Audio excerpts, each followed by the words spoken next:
बचपन में हमने बहुत कहानी पढ़ी थी। सबसे पहला उपदेश हमें महात्मा बुद्ध से मिला। वो अपने 5 वर्ष के बेटे को छोड़कर, सिद्धार्थ को छोड़कर वनों में चले गए। उनका कहना था ये संसार दुखों का घर है। माना संसार दुखों का घर है तो अपने परिवार को छोड़ के नहीं जाना चाहिए। अपने परिवार के अंदर ही रहकर तप, त्याग, तपस्या करनी चाहिए। उन बच्चों का तो कोई दोष नहीं जिनको आपने पैदा किया है। उनका भविष्य कौन उज्जवल करेगा? हाँ, आज यदि कह दो कि भगवान करेगा, कुछ तो माँ बाप को करना पड़ता है ना।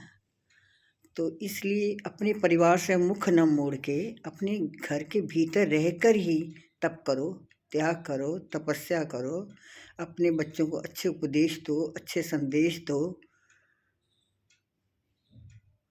यही हमने सीखा है। गुरु नानक देव जी थे, उनके पिताजी ने उनको मेरे ख्याल से 5 रुपये दिए थे कि जा बेटा सच्चा सौदा करके आ।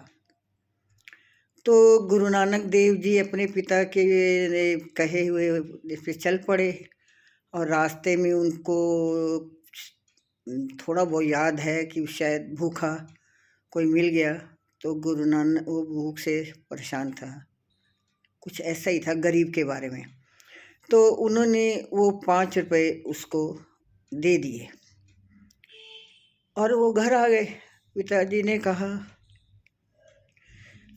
कहा बेटा सौदा कर आए हो, क्या कमा के आए हो? बोले मैंने एक गरीब था उसकी मदद करी, वो भूखा था, प्यासा था, मैंने उसको दे दी। यही मेरा सच्चा सौदा है। उसके पिताजी बहुत खुश हुए। और भी हमने बहुत कहानियाँ पढ़ी हैं और भी बड़े उपदेश सुने हैं। संपूर्ण रामायण बचपन में देखी थी। राम जी वन में जाते हैं, सीता जी भी कहती मैं भी जाऊंगी साथ में। कैकेयी के वरदान जो उनको 14 वर्ष का वनवास मिला। लक्ष्मण भाई बोले भैया मैं भी आपके साथ जाऊंगा। भरत ननिहाल गए हुए थे अपने,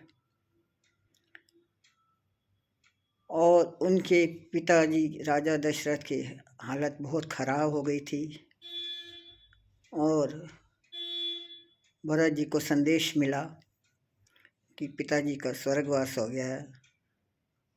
तो भरत आए, अपनी माता को बोला कि माता तुमने ये क्या किया? बड़े भाई को वनवास दे दिया। पिताजी चल बसे। बड़े भैया के होते मैं राजपाट कैसे संभाल लूँगा? तो भरत ने सारी 14 वर्ष तक राज सिंहासन पर नहीं बैठे। वो भैया के खड़ाऊं गद्दी पे रख के उनका सिमरन करते रहे।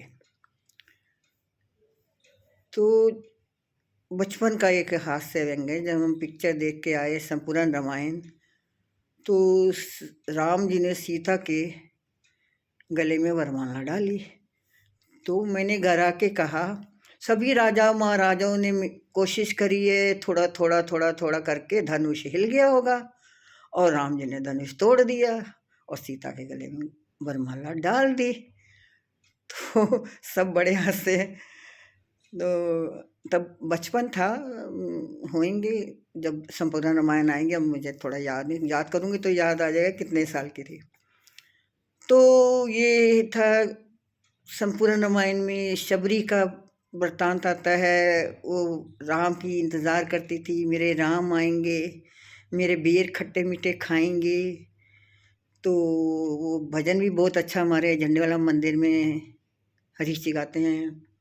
बीरी चुन्नी चुन्नी चोली विच पाए भिलनी, कंडे चुबन ते राम राम गाए भिलनी। ਉਹ ਬਿਲਨੀ ਰਾਮ ਜੀ ਦੇ ਆਨ ਦੀ ਆਸ ਰੱਖਦੀ